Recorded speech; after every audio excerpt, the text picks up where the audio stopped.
पाकिस्तान भी प्रतिनिधिमंडल भेज रहा है, वो उसके दूतावास भी हर जगह सक्रिय हो चुके होंगे, वहाँ की सरकारों को फीड कर रहे होंगे कि क्या क्या हमने किया है और कैसे भारत ने हमारे ऊपर हमला कर दिया है। वो अपना पक्ष रख रहा होगा और अपने ढंग से रख रहा होगा, तो उनके पास दोनों तरह के फीडबैक होंगे, उनके पास जानकारी होगी। ऐसी सूरत में जब तक कोई बहुत ही क्लिंचिंग एविडेंस नहीं होंगे तो उनको कन्विंस करना बड़ा मुश्किल होगा। लेकिन उससे हमारे कुछ विमान नष्ट हुए हैं, नुकसान हुआ है, हमें कृपया बताइए। लेकिन मोदी सरकार कुछ बताने को राजी नहीं है, वो बस घुमा फिरा कर नहीं, ये सही नहीं है, कॉन्टेक्स्ट में नहीं है, ये भ्रामक है वगैरह वगैरह करके उसको टाल रही है। कब तक टालेगी? अस्सलाम वालेकुम दोस्तों, पाकिस्तान की एक बहुत बड़ी कामयाबी ये हुई है कि पाकिस्तान ने ऐलान किया था कि हम दुनिया के हर मुल्क में जाएंगे और भारतीय प्रोपेगेंडा बेनकाब करेंगे। उसे लेकर दोस्तों आपको पता है कि बैकग्राउंड में ये चल रहा था कि भारत क्या कर रहा था। भारत पाकिस्तान से फौजी मैदान में लड़ाई हारने के बाद डिप्लोमेटिक मैदान में भी जब हारा था, फौजी मैदान में दोबारा हमला तो नहीं कर सकते, अगर करते भी है तो वो तो आगे जाकर कुछ होगा। लेकिन अब क्या हुआ है, भारत में इतना प्रेशर पड़ गया कि आपने डिप्लोमेसी में एक इसराइल और तालिबान को लेकर आपके साथ कोई खड़ा नहीं हुआ, और इन दोनों मुल्कों ने भी ये नहीं कहा कि हम आपके साथ खड़े होंगे और मैदान जंग में आकर आपका साथ देंगे, जैसा कि पाकिस्तान के साथ तुर्की, अजरबैजान, बांग्लादेश और दोस्तों चाइना ने किया है। प्रेशर बढ़ने लगा तो मोदी सरकार ने ऐसा किया कि उन्होंने ग्रुप्स बनाए। इन ग्रुप्स को बाहर के ममालिक में भेजा जाएगा जो जाकर वहां पर भारत का व्यू पॉइंट रखेंगे। लेकिन देखिए पाकिस्तान ने भी ऐलान कर दिया है कि वो अपने बंदे भी भेजेगा। अब ये हुआ है कि आपस में लड़ पड़े हैं, कहते हैं कि हमारा ये बंदा ऐड नहीं किया, हमारा ये बंदा ऐड नहीं किया। और मोदी ने क्या किया है, बड़ी चालाकी से सारे अपने दोस्तों जो गुंडे थे वो इन ग्रुप्स में ऐड कर दिए हैं। अब ये होगा, ये जब बाहर जाएंगे तो उनसे सवाल भी होंगे। इससे ये सवाल भी होगा कि पाकिस्तान ने तो कहा था कि हम पूरी दुनिया को बुला रहे हैं, यहाँ पर आकर देख लें कि यहाँ पर बच्चों को शहीद किया गया है, कोई भी टेररिस्ट यहाँ पर नहीं है, मसाजिद आम लोगों की है, तो आप कैसे कह सकते हैं कि आपने वहां पर टेररिस्ट मारे। दूसरा ये सवाल भी होगा, पाकिस्तान कहता है कि आपके 6 जहाज मारे गए हैं, जबकि आप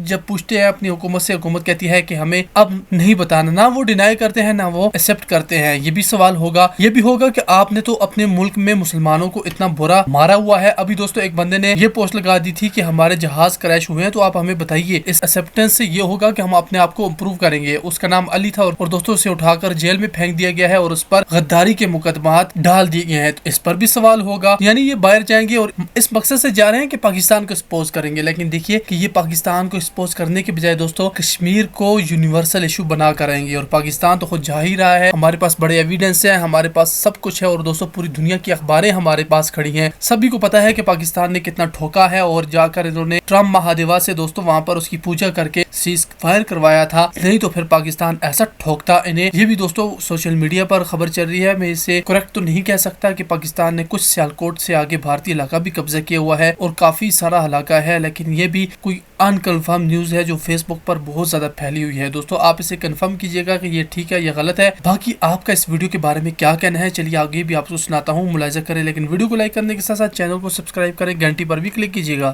विवादों की छड़ी लगी हुई है, लगातार सवाल उठ रहे हैं लेकिन उनके जवाब नहीं मिल रहे हैं। सरकार उन सवालों से भाग रही है, जवाब नहीं दे रही है, और उसका अगर जवाब देती भी है तो कुछ नए विवाद खड़े करके। लेकिन ये तो एक बात है। दूसरी बात ये भी है कि सत्तारूढ़ दल बीजेपी वो भी अपने तय विवाद खड़ा करने में रुचि दिखा रही है। उसकी रुचि देश को सच बताने में नहीं है, देश के सामने साफ तस्वीर पेश करने में नहीं है। बस ऐसा लगता है कि वो एक धुंधलका बनाए रखना चाहती है ताकि जो असलियत है वो लोगों के सामने न जा पाए, उसे सच बताने के लिए मजबूर न होना पड़े।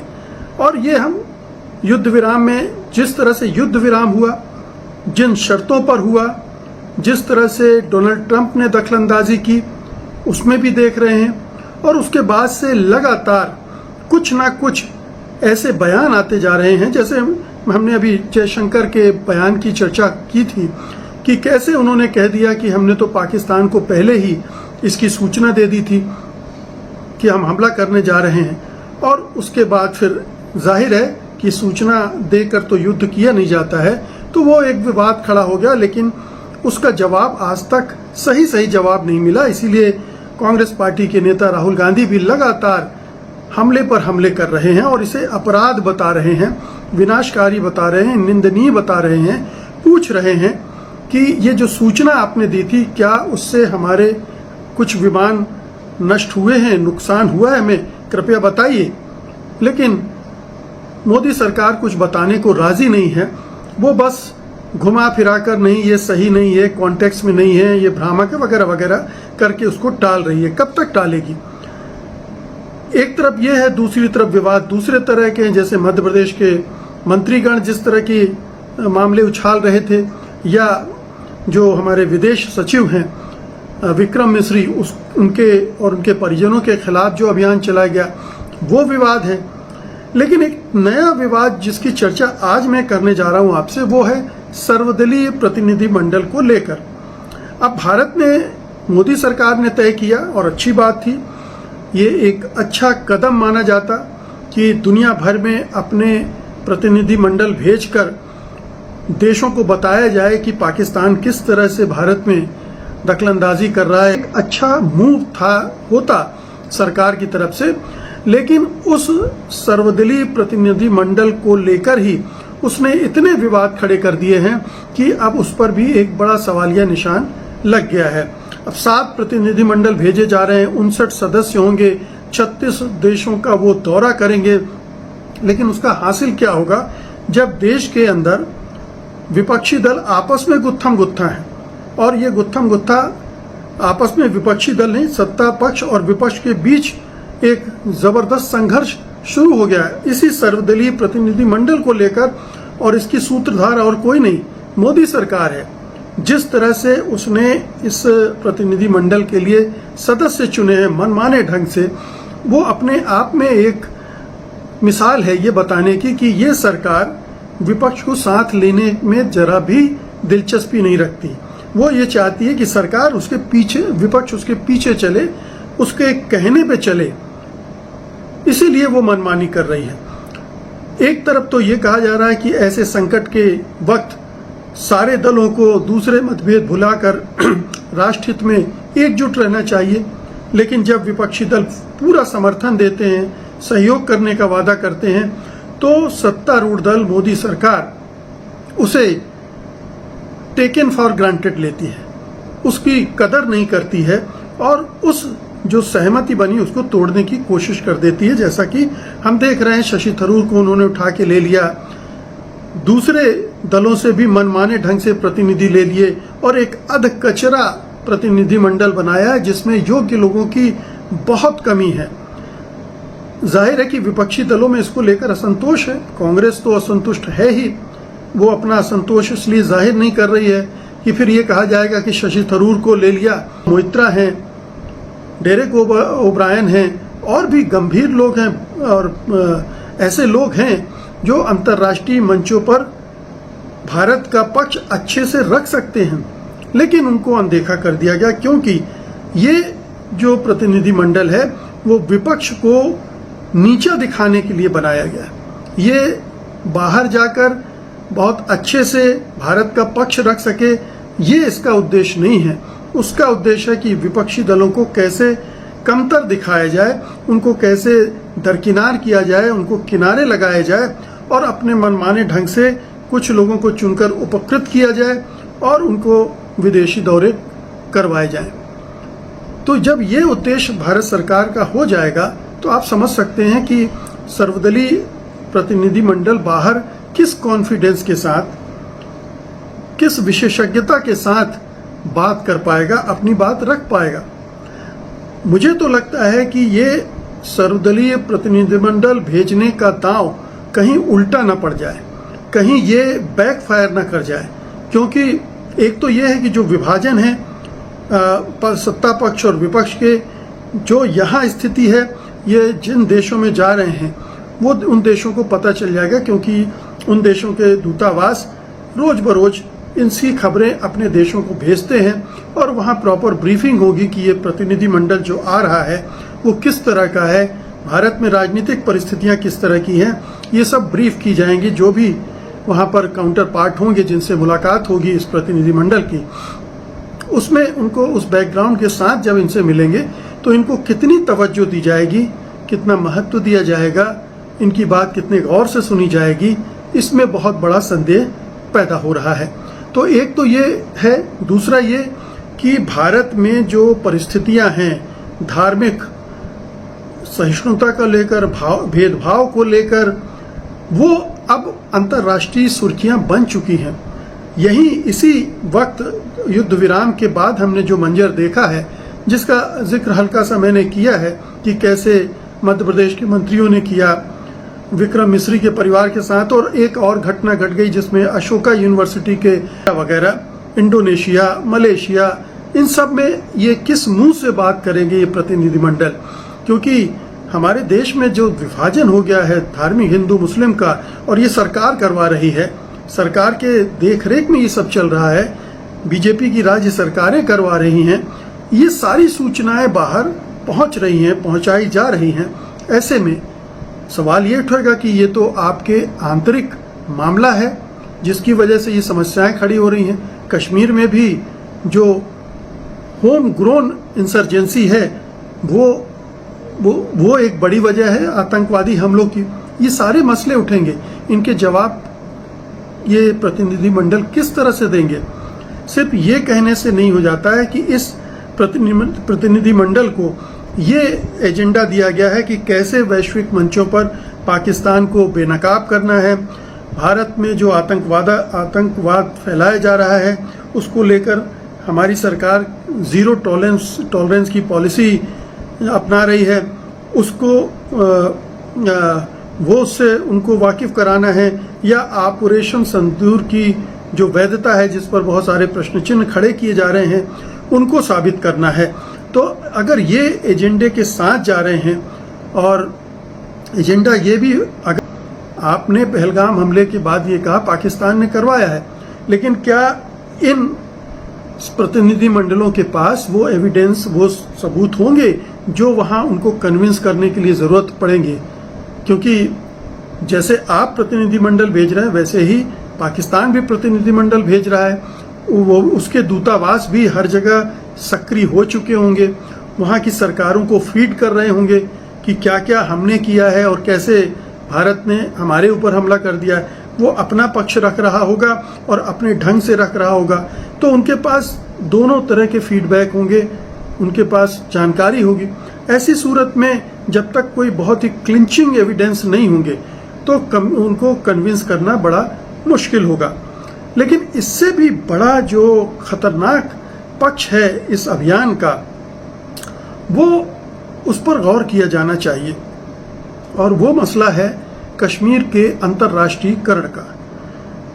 हम सब जानते हैं कि डोनाल्ड ट्रंप ने कश्मीर का अंतर्राष्ट्रीयकरण कर दिया है, हस्तक्षेप करके, युद्ध विराम करवाकर और बार बार ट्वीट करके, ये कह के कि भारत और पाकिस्तान के बीच तो 1500 साल पुरानी अदावत चली आ रही है। फिर ये कि कश्मीर मामले में मध्यस्थता करेंगे। मार्को रूबियो का बयान जिसमें वो कहते हैं कि विदेश में न्यूट्रल कंट्री में वेन्यू में मीटिंग होगी और ब्रॉडर इश्यूज पर होगी। ब्रॉडर इश्यूज का मतलब जाहिर है कि कश्मीर उसमें होगा, और पाकिस्तान तो उसमें लगातार ये कोशिश में लगा हुआ। अभी उसने तुर्की के हवाले से इसको प्रचारित करवाया है, जो इस्लामिक देशों का ऑर्गेनाइजेशन है उसमें, OIC, उसमें भी ये मसला उठाएगा, तो वो अपने तरह से करेगा। लेकिन ये अंतर्राष्ट्रीयकरण होगा तो इससे हमारे प्रतिनिधिमंडल इस सवाल से कैसे दो चार होंगे, कैसे जवाब देंगे, क्योंकि ये मसला तो उठेगा। दोनों पक्ष ठीक है, अगर आप अपना पक्ष रखने जा रहे हैं केवल, तो वो पक्ष आप रख सकते हैं, कह सकते हैं कि POK हमारा हिस्सा है जो पाकिस्तान ने दबा लिया है, हमें वो वापस मिलना चाहिए। लेकिन जब कश्मीर की आवाम को आप दबा चुके हैं, कश्मीर की आवाम से आप अधिकार छीन चुके हैं, ये सवाल भी वहाँ उठेगा कि धारा 370 को, जो कि आपकी संविधान की मूल धाराओं में से एक थी, आपने उसको हटाकर और राज्य का दर्जा छीनकर कश्मीर के लोगों के साथ दोयम दर्जे का व्यवहार कर रहे हैं।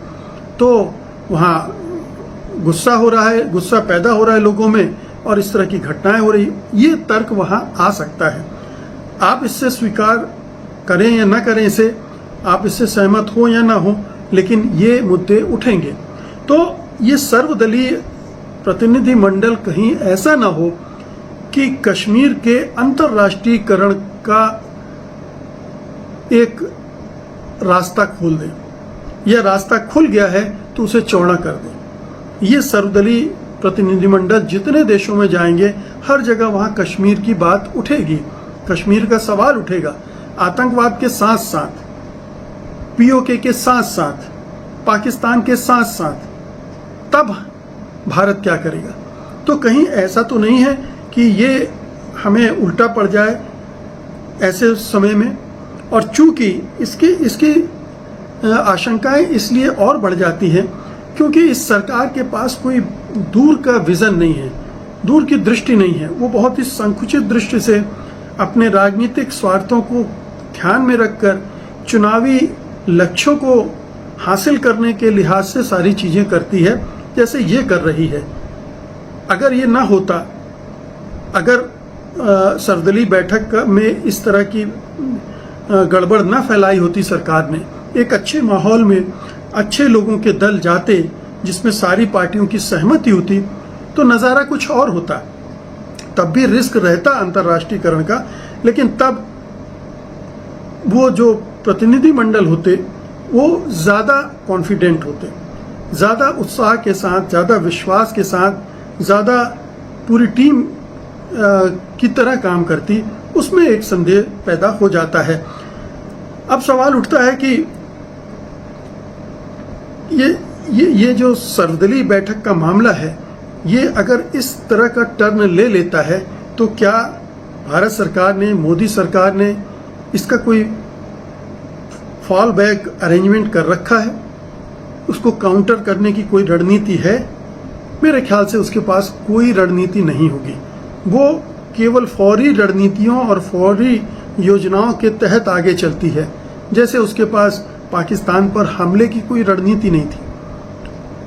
अचानक पाकिस्तान को बताकर आप मैदान में उतर गए और आपने सोचा कि 9 टेररिस्ट कैंपों पर हमला करके हम वापस लौट आएंगे और मामला खत्म हो जाएगा। लेकिन मामला बढ़ते बढ़ते बढ़ते कहाँ तक पहुँच गया? अमेरिकी हस्तक्षेप तक। उसकी कल्पना, उसका कैलकुलेशन मोदी सरकार ने नहीं किया था।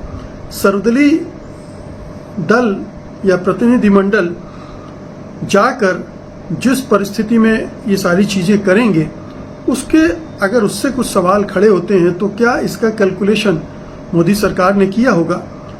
ये 11 साल के अनुभवों को देखते हुए आप मान सकते हैं कि बिल्कुल भी नहीं किया गया होगा। डिमोनेटाइजेशन को जिस तरह से हैंडल किया, बिना ये सोचे कि इसके प्रभाव क्या पड़ेंगे।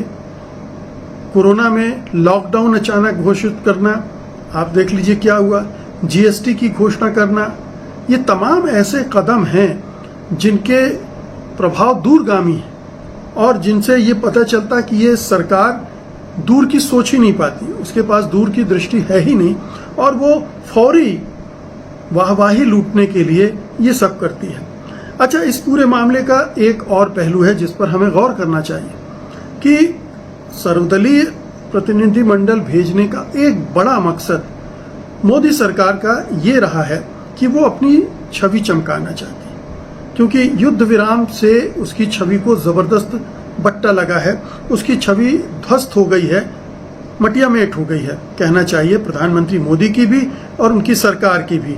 तो अब उन्हें ये लगा कि एक तो लोगों की निगाह से वो जो चर्चाएं हैं उनको हटाया जाए, नैरेटिव बदला जाए, और ये नैरेटिव इस तरह से बदला जा सकता है कि इतने सारे प्रतिनिधिमंडल हम दुनिया भर में भेज रहे हैं एक माहौल बनाने के लिए भारत के पक्ष में, और इसको फिर राजनीतिक स्तर पर भुनाया जाए। तो प्रधानमंत्री मोदी अपनी छवि चमकाने के लिए, अपनी सरकार की छवि चमकाने के लिए इस पब्लिक रिलेशन एक्सरसाइज को इस्तेमाल में ला रहे हैं। वो इस्तेमाल कर रहे हैं विपक्षी दलों का अपने हित में, अपनी सरकार के हित में, अपनी पार्टी के हित में। और ये विपक्षी दल भी जानते होंगे कि मोदी जी क्या कर रहे हैं, और उसका काउंटर करने के लिए भी वो अपनी तैयारी कर रहे होंगे कि मोदी इसका लाभ न ले पाए। हम देख रहे हैं कि रेलवे की टिकट तक में ऑपरेशन सिंदूर और मोदी जी की तस्वीर आ गई है।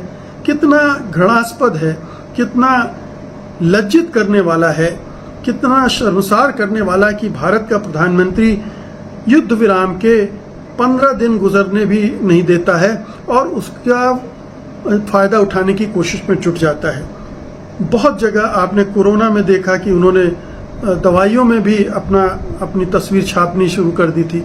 हर मौके पर वो यही करते हैं और युद्ध विराम के बाद तो ये प्रक्रिया शुरू हो गई थी, लेकिन अब रेलवे की टिकट पर भी अगर वो नज़र आने लगे हैं तो सोचिए